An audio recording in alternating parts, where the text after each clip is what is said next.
Hello everyone, my name is Jeff Rolka. I want to thank you for checking out my video. I had a request regarding vocal health, and I have transmuted that into vocal health for the holidays because the release of this video is getting on into December, and so there are many different celebrations that have begun to occur and will occur throughout this period of time. But I'm going to dive a little deeper here and go into some of the more insidious things, because I'm pretty sure that most people will tell you to wrap up and dress in layers and stay hydrated and all that kind of other good stuff. No, I want to talk about the things that I think, well, I don't talk about them enough, so I'm going to talk about them. And I think that in general they do not get spoken of terribly much when it comes to vocal health and being able to give your best performance in these times. So thank you if you've chosen to subscribe. If you haven't yet, I hope you'll do so now. There are a lot of different ways you can support my channel. Those are in the description. First and foremost is sleep.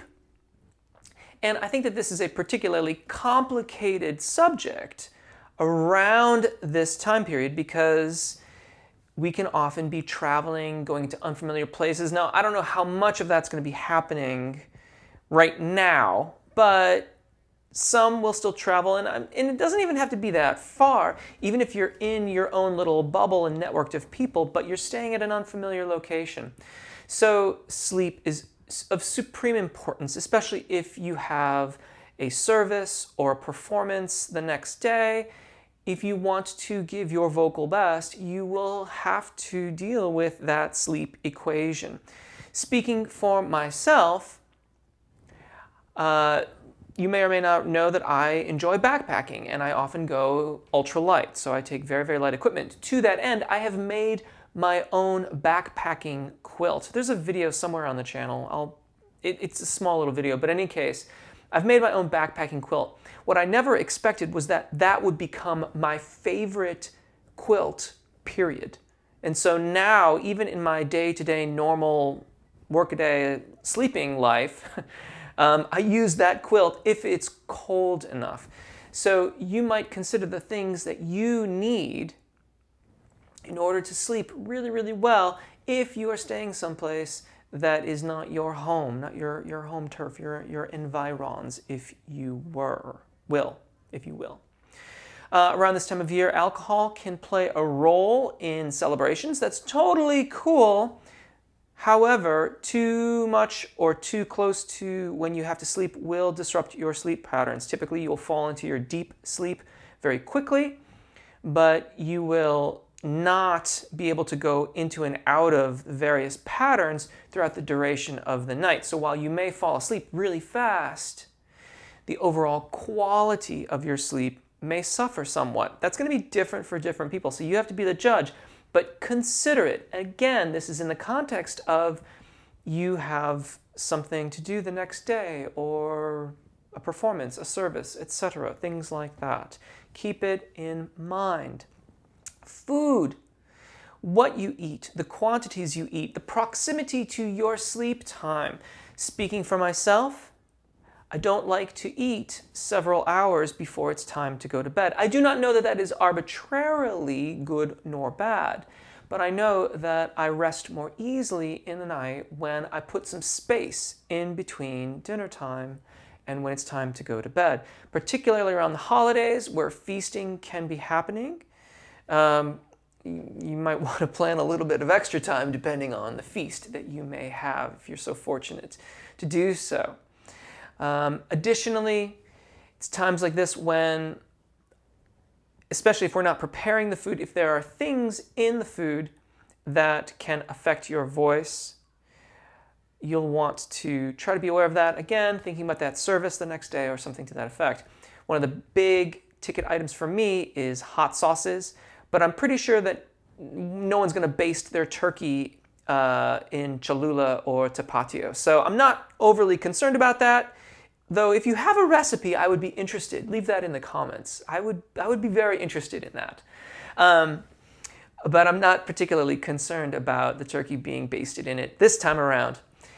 And I know that I have to avoid that if I have critical vocal tasks ahead of me. Hot sauce and the best usage of my voice do not agree.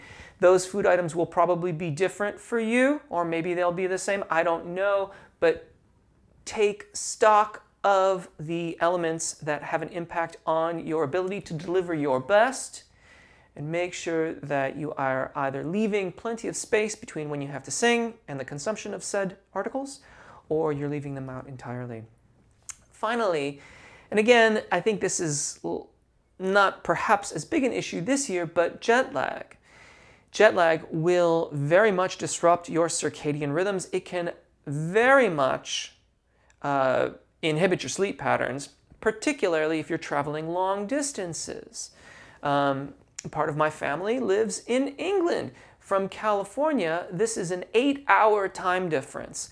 I know that it's going to take me about a day for every hour of time change that I am going through.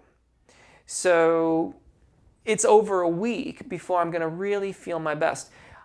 That doesn't mean I can always plan ahead and come that much earlier if I have something critical to do vocally, but at least I can know that going into it. I will say that for me, what has worked really remarkably well in making that enormous change of time zone has been to be very, very disciplined in my wake-up times, and typically it's earlier than I would like it to be. Going from west to east, I have found that mostly if I don't wake up between 6 and 7 in the morning, and that's a rough wake-up on that kind of jet lag, then I will very easily sleep till almost noon or even beyond it, and that doesn't help the long-term adjustment to the time zone. So for me, I grit it out, and after about 3 or 4 days, it starts to feel a lot better, and then I usually habituate to the new time zone pretty well at that point. Now, if you do even a fraction of that, you will mitigate most of what can happen in the second big ticket item that I want to talk about when it comes to providing your best at the holidays, which is stress.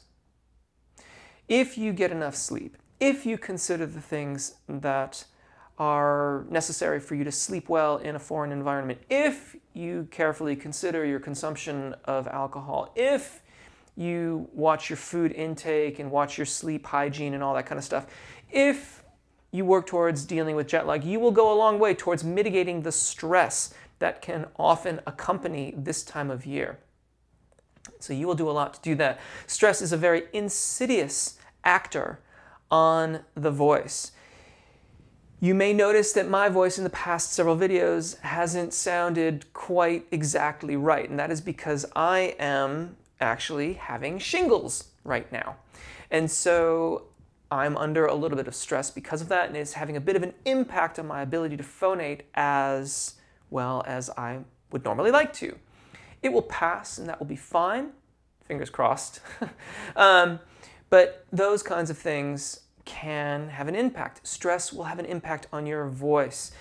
Mitigate it as much as possible. And to that end, to all those other things that I would add to mitigate stress would be exercise or meditation or your own practice of an active means by which to mitigate stress. For me, the most accessible activity that I take with me wherever I go, wherever I happen to be, if I take my running shoes with me and a little bit of a kit, I can go out on a run.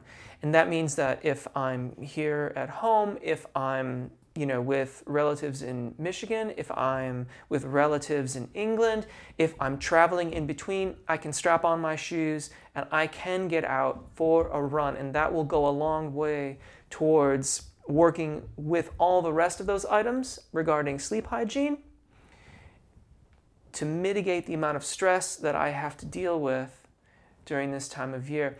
And all of that goes without saying that oftentimes when we are tasked with doing performances at this time of year, they in and of themselves can be more highly charged than other times of the year. We can be doing repertoire that's less familiar or that is more challenging. Guest conductors or guest choir directors can be coming into the environment in order to facilitate a celebration. All of that can add to the stress level. If you do all these things, you can mitigate that stress a little bit. That will help you give your best. I'd like to hear what you do to mitigate your stress, to work on your sleep hygiene. You can leave that in the comments. I would love to read about it and maybe include it in a future video, because I think that we can all work together and help one another in this regard.